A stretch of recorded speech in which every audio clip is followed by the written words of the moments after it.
So let's look at the 2017 budget presented by Mr. President. You've done the budget appraisal for the year, for the past year, and you have also done the budget defense with your MDAs. What is your, let's have an overview of the entire process and documents. What can you say about the budget? Thank you very much. We are in change times, and what we've seen this year is a replica of things that have been happening year in, year out. We are yet to have a realistic budget that will touch the lives of the ordinary citizens of Nigeria. If you look at the template they use, an item is budgeted for this year that is not perishable, that needs not to be thrown away, is budgeted for again next year. Probably not half of it is being purchased this year, or if they are all purchased, not 1/4 of it is used, like computers, for example. And almost all the MDAs budget for computers and its accessories. You'll find an agency budgeting hundreds of millions to purchase computers this year. The same thing next year you will see. The same thing years coming you will see. This is, to me, wasteful. Unless we have a way and means of centralizing certain things and streamlining them to the barest minimum, then use the rest of the funds for infrastructures that will have meanings to the life of ordinary Nigerians. I think we still have a lot to do budget.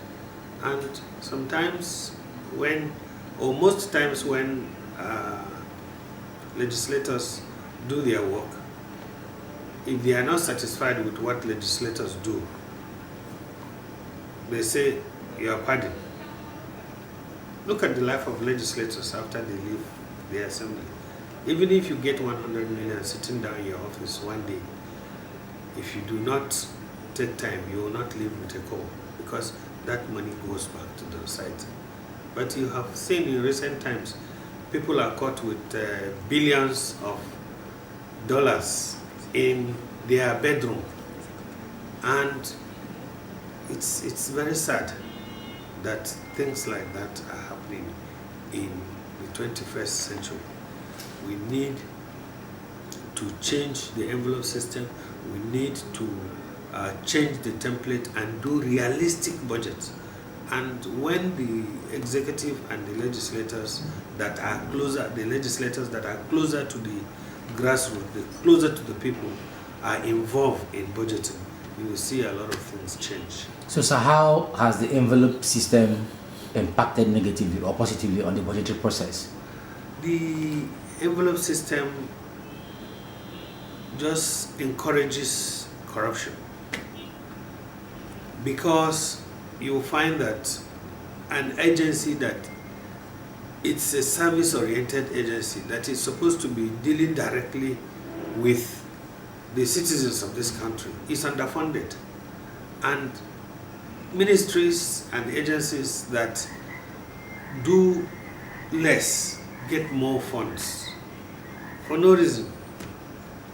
And you will find that, look at trade and investment, for example, solid minerals, science and technology,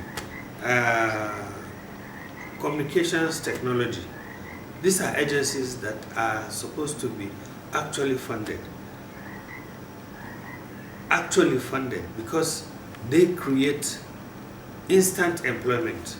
But if you look at their budget, I think this 2017 is the highest trade and investment has ever gotten, which is really bad. Communications is getting only 5.9 billion, and the whole world now is going Turkey. And this is an agency or a ministry that, if properly harnessed, encourages creation of employment. Once you are trained, once you acquire the knowledge, once you are versed in it, you don't need to look for somebody to give you employment. You sit down in your room and you become a billionaire overnight. But it is seriously underfunded. And so this envelope system, unless it is changed, the desired change that is being canvassed is still far from where we are.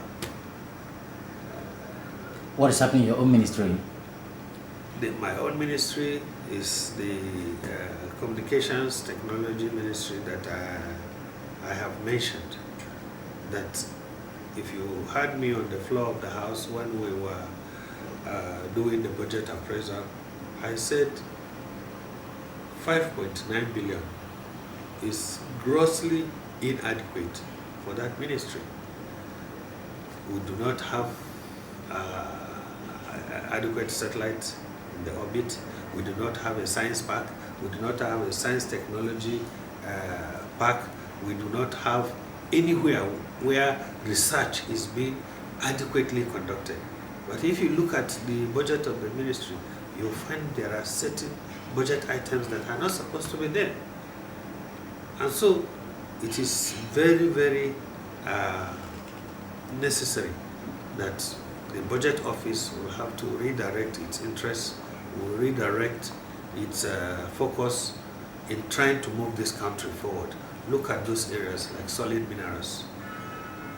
Because if we want to diversify, we'll have to look at areas that can bring quick employment, quick money to Nigeria. Solid minerals, agriculture, science and tech, communications technology, trade and investment.